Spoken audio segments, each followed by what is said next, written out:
अस्सलामुअलैकुम वरहमतुल्लाहि वबरकातुहू। बेलियों लगदियां किवें हो वल हो तगड़े हो तगड़िया रहना घबराना नहीं। तो अज की गल इंज है कि एक मौलवी साहब होंदे ने ते ओह एक पिंड च करवांदे ने इमामत। ते इमामत करवा के ना ते अपने घर का जिहड़ा खर्चा पानी है वो पूरा करते हैं। ते उन्हां दी एक होंदी है बेटी, ते बेटी उन्हां दी जिहड़ी ओह धी होंदी है ओह बड़ी होंदी है खूबसूरत। ते उनदे खूबसूरती दे जिहड़े चर्चे ने ना उनदी खूबसूरती दे चर्चा ते गल बात पूरे पिंड दे विच होंदी है। ते उस पिंड दा जिहड़ा नंबरदार होंदा है ना उनदा एक होंदा है पुत्र एक होंदा है बेटा। जदों उस मौलवी दी धी दी खूबसूरती दी गल उस नंबरदार दे पुत्र कोल अपड़दी है ना ते उनदे दिल च आ जांदा बुरा ख्याल। ते जदों बुरा ख्याल आ जांदा है ना ते ओह आंदा है कि मैं उन्हूं वेखना जरूर है। मुख्तलिफ मनसूबे बनाउंदा है बना के ना ते एक दिन हुंदा की है कि नंबरदार दा ते चौधरी दा जिहड़ा पुत्र है ना वो बाजार जांदा पिया हुंदा ते वेखदा है जिहड़ा मौलवी है ना वो अपने घर तो निकल के ते मस्जिद अल्ले जांदा पिया हुंदा है। ते नंबरदार दा पुत्र आंदा कि अज भी काम बन गया, अज उन्हूं लाजमी वेखना है। मौलवी मस्जिद दे अंदर वग जांदा है। वो मौलवी दे घर दा दरवाज़ा खड़काउंदा है नंबरदार दा पुत्र। ते जदों दरवाज़ा खड़काउंदा है ना ते अंदरों आवाज़ आउंदी कौन है। ते नंबरदार दा पुत्र आंदा है कि मैनूं मौलवी साहब गल्लिया ते कोई चीज़ां देनियां ने।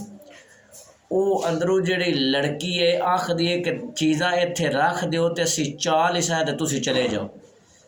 ਉਹ ਨੰਬਰਦਾਰ ਤੇ ਚੌਧਰੀ ਦਾ ਜਿਹੜਾ ਪੁੱਤਰ ਹੈ ਨਾ ਕੰਮ ਪਤਾ ਕੀ ਕਰਦਾ ਹੈ, ਉਹ ਜਿਹੜਾ ਹੈ ਨਾ ਚੀਜ਼ਾਂ ਉੱਤੇ ਰੱਖ ਦਿੰਦਾ ਤੇ ਮਹਿਸੂਸ ਇੰਜ ਕਰਵਾਉਂਦਾ ਹੈ ਵੀ ਮੈਂ ਵਾਪਸ ਜਾਂਦਾ ਪਿਆ, ਲੇਕਿਨ ਉਹ ਖੜੋਤਾ ਇੱਥੇ ਹੀ ਹੁੰਦਾ ਹੈ। ਤੇ ਜਦੋਂ ਇੰਜ ਹੁੰਦਾ ਹੈ ਨਾ ਤੇ ਲੜਕੀ थोड़ी देर तो बाद ना उन्होंने महसूस होता है भी वह वग गया है। दरवाज़ा खुलती समान चावें लगती है तो अगू वो चौधरी का ते नंबरदार का पुत्र होंदा है तो उस छोर नूं वेख लैंदा है। तो जदों वेख लैंदा है ना तो वह वाकई बड़ी खूबसूरत ते सोहनी होंदी है। तो उनदे ते हो जांदा है राय, उनदे ते फिदा हो जांदा है, वो आशक हो जांदा हुंदा ते उन्हूं दिल दे बैठदा है। ते जदों दिल दिंदा है ना ते घर जांदा है ते घर जाके ते ये जिद शुरू कर दिंदा है कि मैं शादी करवाउणी है ते मौलवी दी धी ना करवाउणी।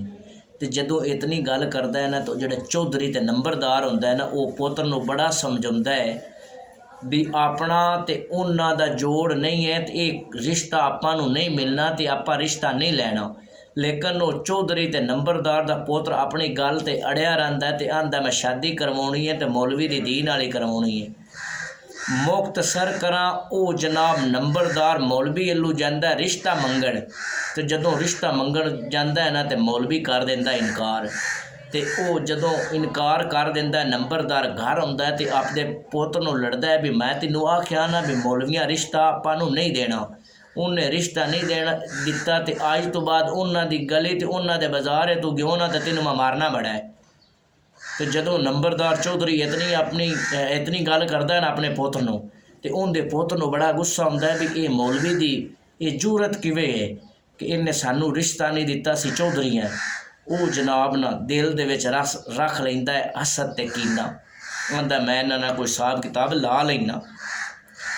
हुंदा कि अल्लाह दी करनी ऐसी होंदी है कि वो मौलवियां दी जिहड़ी छोर है ना वो हो जाती है बीमार। तो जदों बीमार हो जाती ना तो एक दो दिन तो वो अपने घर दे ना जिहड़े छोटे मोटे टोटके ने वो अजमाउंदे ने भी ये ठीक हो जासी, लेकिन वो ठीक नहीं होंदी। तो उन्होंने बीमारी की होंदी है, उन्होंने पेट दे विच हल्की फुल्की दर्द होंदी है तो उनका पेट भी फुलना शुरू हो जाता है। वो मौलवी ते जिहड़ी मौलवी दी घर वाली काम की करते हैं वो जनाब पिंड दा हकीम हुंदा है उनदे कोल ले जाते हैं।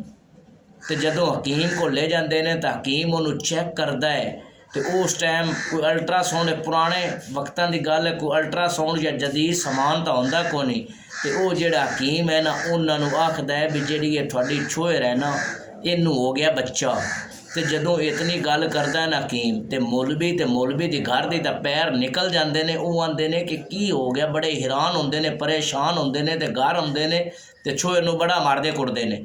ਤੇ ਜਿਹੜਾ ਮੌਲਵੀ ਹੁੰਦਾ ਉਹ ਤਾਂ ਉਹਨੂੰ ਕਤਲ ਕਰਨ ਦੀ ਵੀ ਕੋਸ਼ਿਸ਼ ਕਰਦਾ, ਲੇਕਿਨ ਉਹਦੀ ਘਰ ਵਾਲੀ ਅੱਗੋਂ ਆ ਜਾਂਦੀ, ਬਚਾ ਲੈਂਦੀ ਹੈ। ਮੁਖਤਸਰ ਜਨਾਬ ਉਹਨਾਂ ਦੀ ਪਿੰਡ ਦੇ ਵਿੱਚ ਬੜੀ ਬਦਨਾਮੀ ਹੋ ਜਾਂਦੀ ਹੈ। ਤੇ ਜਦੋਂ ਪਿੰਡ ਦੇ ਵਿੱਚ ਬਦਨਾਮੀ ਉਹਨਾਂ ਦੀ ਹੁੰਦੀ, ਕਿਵੇਂ ਬਦਨਾਮੀ, ਉਹ ਜਨਾਬ ਜਿਹੜਾ ਚੌਧਰੀ ਦਾ ਤੇ ਨੰਬਰਦਾਰ ਦਾ ਪੁੱਤਰ ਹੈ ਨਾ, ਉਹਨੂੰ ਪਤਾ ਲੱਗਦਾ ਵੀ ਛੋਏ ਹੋ ਗਈ ਬਿਮਾਰ, ਤੇ ਉਹ ਹਕੀਮ ਕੋਲ ਜਾਂਦਾ ਤੇ ਉਹਦੇ ਤੋਂ ਪੁੱਛਦਾ ਤੇ ਹਕੀਮ ਉਹਨੂੰ ਦੱਸਦਾ ਹੈ ਵੀ ਇਸ ਤਰ੍ਹਾਂ ਉਹਨੂੰ ਬੱਚਾ ਹੋ ਗਿਆ। ਤੇ ਉਹ ਵੀ ਬੜਾ ਹੈਰਾਨ ਹੁੰਦਾ। ਤੇ ਜਦੋਂ ਹੈਰਾਨ ਹੁੰਦਾ ਨਾ ਤੇ ਉਹ ਘਰ ਹੁੰਦਾ ਤੇ ਮਿਰਾਸੀ ਨੂੰ ਸੱਦਦਾ ਤੇ ਮਿਰਾਸੀ ਨੂੰ ਕੁਝ ਪੈਸੇ ਦੇ ਕੇ ਨਾ ਉਹਨੂੰ ਆਂਦਾ ਵੀ ਜਿਹੜੀ ਇਹ ਗੱਲ ਹੈ ਨਾ, ਇਹ ਪੂਰੇ ਪਿੰਡ 'ਚ ਤੂੰ ਉਡਾ ਦੇ, ਇਹਨੂੰ ਫੈਲਾ ਦੇ ਇਸ ਗੱਲ ਨੂੰ।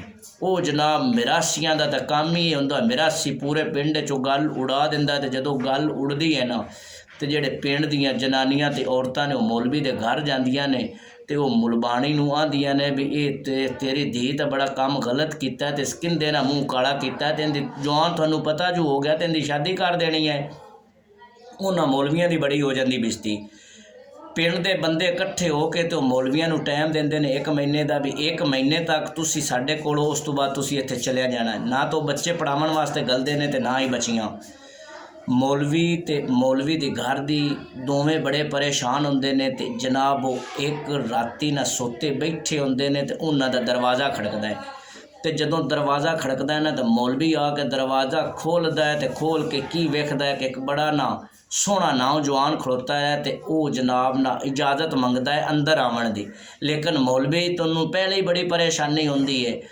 ਉਹ ਥੋੜ੍ਹੀ ਜਿਹੀ ਸੋਚਦਾ ਹੈ ਤੇ ਉਹ ਜਿਹੜਾ ਮੁੰਡਾ ਹੈ ਨਾ ਉਹ ਤਾਰਫ ਕਰਵਾਉਂਦਾ ਜੀ ਕਿ ਮੈਂ ਫਲਾਣੇ ਦਾ ਜਿਹੜਾ ਨਾਲ ਪਿੰਡ ਹੈ ਨਾ, ਮੈਂ ਫਲਾਣੇ ਦਾ ਉਹਦੇ ਚੋਂ ਤੇ ਫਲਾਣੇ ਦਾ ਪੋਤਰਾ ਤੇ ਮੈਂ ਨਾ ਹਕਮਤ ਦਾ ਕੋਰਸ ਕਰਨ ਬਾਹਰ ਗਿਆ ਤੇ ਹਕਮਤ ਦਾ ਕੋਰਸ ਕਰਕੇ ਆਣਾ ਤੇ ਮੈਂ ਤੁਹਾਡੇ ਕੋਲ ਪੜ੍ਹਿਆ ਕੁਰਾਨ ਪਾਕ, ਮੈਂ ਤੁਹਾਡੇ ਕੋਲੋਂ ਦੁਆ ਲਵਣ ਆਇਆ ਤੇ ਇੱਥੇ ਦਵਾਖਾਨਾ ਖੋਲ੍ਹਣਾ। ਜਦੋਂ ਇਤਨੀ ਗੱਲ ਕਰਦਾ ਨਾ ਤਾਂ ਮੌਲਵੀ ਕੋਈ ਤਸੱਲੀ ਹੋ ਜਾਂਦੀ ਵੀ ਮੇਰਾ ਸ਼ਾਗਿਰਦ ਹੈ ਤੇ ਇਹਨੂੰ ਗੱਲਬਾਤ, ਇਹਨੂੰ ਹੱਥ ਵਿਖਾਉਂਦੇ ਆਪਣੀ ਧੀ ਦਾ ਕੁਝ ਬਿਹਤਰੀ ਉਸੀ। ਉਹ ਜਨਾਬ ਮੌਲਵੀ ਉਹਨੂੰ ਸਾਰਾ ਮਾਜਰਾ ਸੁਣਾਉਂਦਾ ਤੇ ਉਹ ਆਪਣੀ ਬੇਟੀ ਦਾ ਹੱਥ ਵਿਖਾਉਂਦੇ ਨੇ ਉਸ ਮੁੰਡੇ ਹਕੀਮ ਨੂੰ। ਤੇ ਉਹ ਚੈੱਕ ਕਰਕੇ ਨਾ ਤੇ ਉਹਦੇ ਕੋਈ ਨਾ ਜ਼ਹਿਨ ਵਿੱਚ ਆ ਜਾਂਦੀ ਹੈ ਵੀ ਇਹਨੂੰ ਆਹ ਮਸਲਾ ਹੈ। ਉਹ ਕੰਮ ਕੀ ਕਰਦਾ, ਮੌਲਵੀ ਨੂੰ ਬਾਹਰ ਲਿਜਾ ਕੇ ਉਹਨੂੰ ਆਂਦਾ ਹੈ ਵੀ ਕੰਮ ਇਹ ਕਰਨਾ, ਸੁਬਹ ਇੱਕ ਲੈਣਾ ਕੁੱਤਾ ਤੇ ਇੱਕ ਲੈਣਾ ਹੈ ਬੱਕਰਾ।